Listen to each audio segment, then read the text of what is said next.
یار یہ crypto currency نے ہم سے نا لوگ سر پہ مسلط ہو کے کہتے ہیں اس کو جائز قرار دو، اور سر پہ مسلط ہو کے کہتے ہیں حرام قرار دو. جس کا جو نظریہ ہے نا وہ مفتیوں کے کندھوں پہ رکھ کے بندوق چلاتا ہے. میں نے پہلے بڑے بڑے ماہرین جو کرپٹو کرنسی کے ماہرین تھے ان سے تحقیقات کی، بہت ریسرچ کی جو میرے بس میں تھی. اس کے بعد میں نے فتویٰ دیا کہ یہ جائز ہے.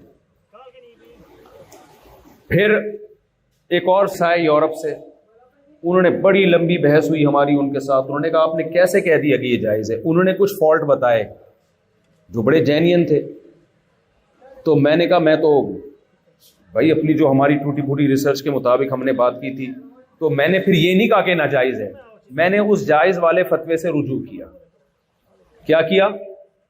رجوع میں نے یہ کہا کہ بھائی میں نے جو کہا تھا جائز ہے، اب میں نہ یہ کہتا ہوں کہ جائز ہے نہ یہ کہتا ہوں کہ ناجائز ہے. وجہ اس کی یہ مولویوں کا اختلاف نہیں ہے، یہ کرپٹو کرنسی کے ماہرین کا اختلاف ہے.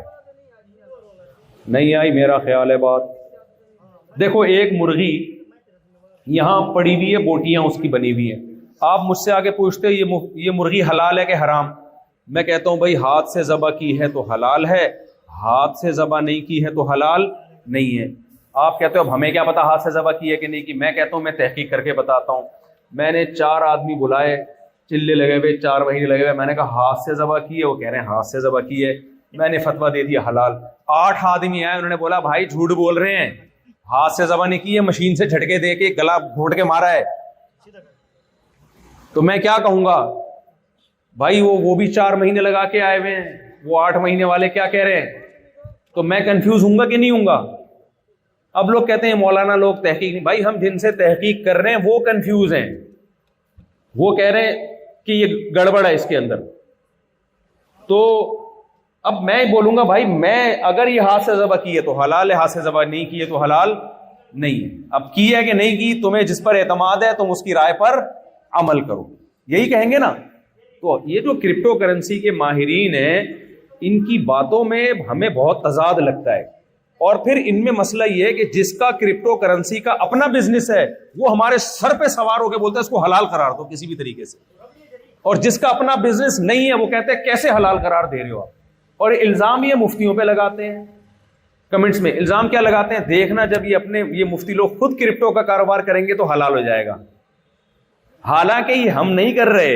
یا انجینئر جو ہے نا اس کے جو ماہرین ہیں، جس کا بزنس ہے اس کی نظر میں یہ حلال ہے، جس کا بزنس نہیں ہے اس کی نظر میں کیا یہ حرام ہے. تو اس لیے ہم کنفیوز ہیں اس میں، اس لیے ہم توقف اختیار کرتے ہیں، خاموشی اختیار کرتے ہیں. تو نبی صلی اللہ علیہ وسلم نے فرمایا حلال بھی واضح حرام بھی واضح، کچھ چیزیں مشتبہ ہیں تو احتیاط کیا ہے؟ مشتبہات کو چھوڑ دیا جائے. اس لیے کوئی کرپٹو کا کاروبار کر رہا ہے تو میں اس کو بھی حرام کا فتویٰ نہیں لگاتا، لیکن اس کو مشورہ بھی نہیں دیتا ہوں کہ آپ یہ کاروبار کرو. کل حرام کا ہمیں اطمینان ہو گیا حرام ہے، پھر ہم بولیں گے حرام، تو اگلا بولے گا میں نے پورا بحریہ ٹاؤن خرید لیا ہے اور اب تم لوگ اب کیا بول رہے ہو. تو ہمیں ہی آپ لوگ پھر برا بھلا کہو گے. اس لیے بھائی جہنم میں جانا ہے تو اپنی ذمہ داری پہ جاؤ، جنت میں جانا ہے تو اپنی ذمہ داری. ان کی ماہرین ہی بہت زیادہ اس میں اختلاف کر رہے ہیں. اور حضرت مفتی تقی عثمانی صاحب تو بہت ایکسپرٹ ہیں ان امور کے، وہ بھی اس کو جائز نہیں کہتے.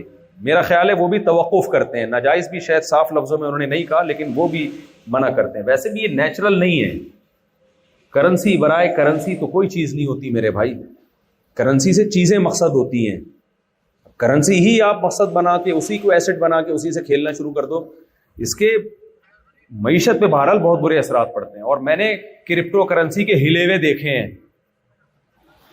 کرپٹو کرنسی کے ہلے ہوئے دیکھے ہیں، جو اس کے فضائل بتا کے نا کرپٹو میں اتنا پیسہ لگا دیا، جب وہ نیچے آئی ہے تو وہ ہل گئے. آپ کو پتا ہے ہلا ہوا کسے کہتے ہیں؟ ایک ہوتا ہے پورا پاگل اور ایک ہوتا ہے ہلا ہوا. ایک صاحب ایک دعوت میں آئے، عجیب عجیب باتیں کر رہے. پاگل بھی نہیں لگ رہا مجھے کیونکہ بڑے اسمارٹ ہینڈسم ٹھیک ٹھاک فٹ فاٹ بالکل. پاگل تو عجیب سے پھٹے ہوئے کپڑے ہوتے ہیں. تو پھر وہ بار بار مجھے لگا کہ یار یہ پاگل تو نہیں ہے لیکن یہ ہے. انہوں نے کہا یہ ہلا ہوا ہے تھوڑا سا. کیا ہے؟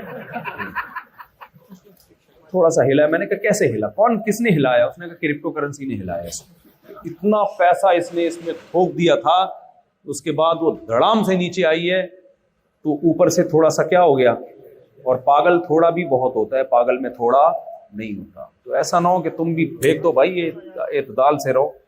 ہاں ہمیں جس دن اطمینان ہو گیا بھائی ہم فوراً جائز قرار دیں گے, ہمیں کوئی اس میں حرج نہیں ہے کہ لوگوں کو ہم منہ سے نوالا چھینیں, اور ہو سکتا ہے جائز ہو, لیکن آپ اپنے جو سائنٹسٹ ہیں ان کو تو ایک ٹاسک پہ لے کے آؤ نا, وہ کچھ بتا رہا ہوتا ہے وہ کچھ بتا رہا ہوتا ہے, تو پھر پروگرام بڑھ جاتا ہے.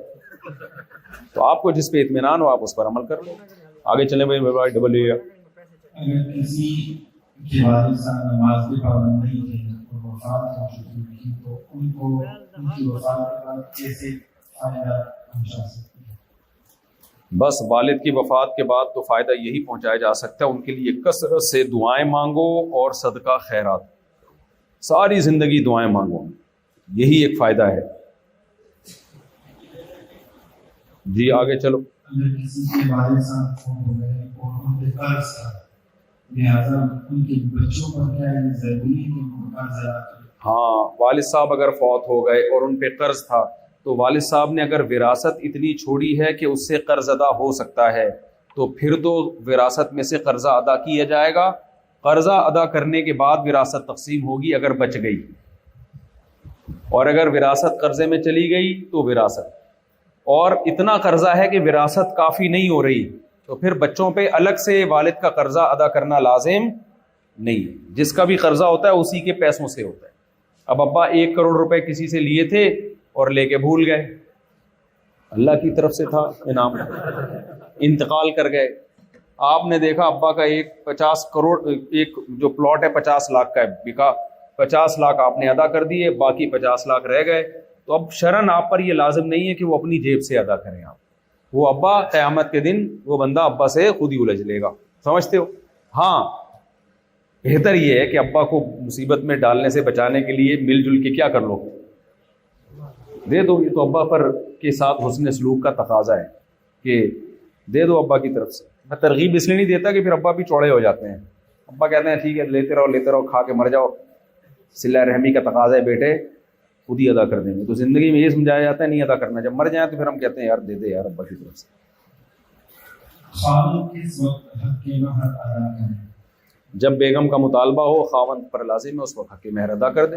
جب بیگم مطالبہ نہ کرے تو پی جائے, بہت سے پی کے بیٹھتے ہیں. جب بھی بیگم مطالبہ کرے گی رخصتی کے بعد تو پھر اس پر شوہر پہ لازم ہے کہ وہ مہر دے بھی. چلیں جی. جو اپنے خاوندوں پہ ناراض ہوتی ہیں ان کی دوسری شادی پر تو کیا یہ شرعی طور پر ناجائز؟ دیکھو جو عورت اپنے خاوند کی دوسری شادی پہ ناراض ہوتی ہے تو یہ عورت کی فطرت کا حصہ ہے, اس کی محبت کا تقاضا ہے. تو رکشے کے پیچھے لکھا ہے نا, بار بار بتاتا ہوں, تب پڑھ ہے تو پاس کر ورنہ برداشت کر. تمہارے اندر ہمت ہے تو بھائی تم جانو, تمہاری ہمت جانے. بیگم کا تو کام ہے روکنا, اس کی محبت ہے روکنا, تو اس کو ملامت نہیں کی جائے گی اس میں. ہاں شریعت کے حکم کو برا سمجھنا شروع کر دے تو پھر تو ایمان خطرے میں پڑ جائے. باقی طبعی تکلیف ہوتی ہے اس پہ وہ منع بھی کرتی ہے, یہ تو نیچرل ہے. آپ کی بیٹی پہ جب کوئی سوگن لے کر آئے گا آپ کو بھی داماد پہ غصہ آئے گا. یہاں بیٹھ کے ہی کر رہے ہوتے 4 شادیاں, جب تمہاری بیٹی پہ کوئی سوگن لائے گا تو تم بھی بولو گے واٹس گوئنگ آن, یہ کیا ہو رہا ہے. یہ نیچرل ہے بھائی. تو مرد کو اللہ نے ترغیب دی ہے, عورت کو تھوڑی کہا کہ اپنے میاں کی شادی کراؤ, یا سسر کو تھوڑی کہا دامادوں کی 4 شادیاں کراؤ, یا بہنوئی کو تھوڑی کہا کہ سالے کو تھوڑی کہا اپنی بہنوئی کی 4 شادیاں کراؤ. ان رشتوں کو تکلیف ہونا, دیکھو نبی نے خود کتنی نکاح کی ہے, صحابہ نے بھی کی ہے, لیکن جب نبی کی بیٹی پہ سوکن آنے لگی تو آپ صلی اللہ علیہ وسلم کو تکلیف ہوئی ہے. یہ تو فطرت ہے. پھر آپ نے فرمایا کہ واللہ لا احلل حراما ولا احرم حلالا, اللہ کی قسم نہ میں اللہ کے حلال کو حرام کر رہا ہوں نہ حرام کو حلال. لیکن لا یجتمع بنت عدو اللہ و بنت نبی اللہ فی بیت واحد, اللہ کے دشمن کی بیٹی ابو جہل کی بیٹی اور نبی کی بیٹی ایک گھر میں جمع نہیں ہو سکتی. تو حضرت علی نے اسی لیے نہیں کی حضرت فاطمہ کی زندگی میں. تو مرد کو ترغیب ہے یہ سسرالی رشتوں کو نہیں ہے کہ آپ کے وہ کرائیں وہ بیٹھ کے شادیاں. چلو بھائی. میرے والد صاحب بہت کمزور ہیں, بیماری کی وجہ سے دور کرنے کو شوق نہیں ہوتی ہے, ان کے کپڑے پیشاب کے قطروں سے ناپاک رہتے ہیں, کیا نماز چھوٹ سکتی ہے؟ دیکھو والد صاحب بڑھاپے میں وضو نہیں کر سکتے, پیشاب کے قطروں سے کپڑے ناپاک رہتے ہیں, یہی تو والد کی خدمت ہے کہ آپ ان کے کپڑے پاک کریں, آپ ان کو استنجا کرائیں. اور آپ ان کو وضو کرائیں۔ ایسی صورت میں دو نمازیں اکٹھی بھی پڑھی جا سکتی ہیں، لیکن اکٹھی کا مطلب جیسے حدیث میں آتا ہے کہ نبی نے ظہر کو مؤخر کیا اور عصر کو مقدم کیا، اس طرح سے دو نمازیں اکٹھی ہیں احادیث میں۔ حضرت عبداللہ بن عباس نے اسی طرح کیا تھا، جابر بن زید عبداللہ بن عباس کے شاگرد ہیں، وہ یہی بتاتے ہیں کہ اس طرح اس کو ظہر۔ اب کیا کرنا ہے کہ شافی وقت میں جو عصر کا وقت شروع ہوتا ہے نا، جیسے یہاں 4:52 پہ عصر کا وقت شروع ہو رہا تھا آج، یا 53 فرض کر لو 53 منٹ پہ، تو آپ نے کیا کیا، ابا کو 4:45 پہ آپ نے کیا کیا، ان کے کپڑے تبدیل کرا دیے، ٹھیک ہے نا، ایک نماز کے لیے الگ کپڑا رکھو ان کے لیے، اور ان کو وضو کرا دیا۔ وضو کر کے انہوں نے ظہر کی نماز پڑھی، جیسے ہی تھوڑی دیر میں 4:53 ہوئے، عصر کا وقت داخل ہو کے فوراً کیا پڑھا دی، عصر پڑھا دی۔ تو ایک ہی وضو میں دو نمازیں ہو گئی، ایک ہی لباس میں دو نمازیں، اس کے بعد کپڑا چاہو تو چینج کر دو، یا ایک دو قطرے اگر پیشاب کے لگ جائیں تو اس سے کپڑے زیادہ ناپاک نہیں ہوتے، تھوڑی بہت نجاست معاف ہے۔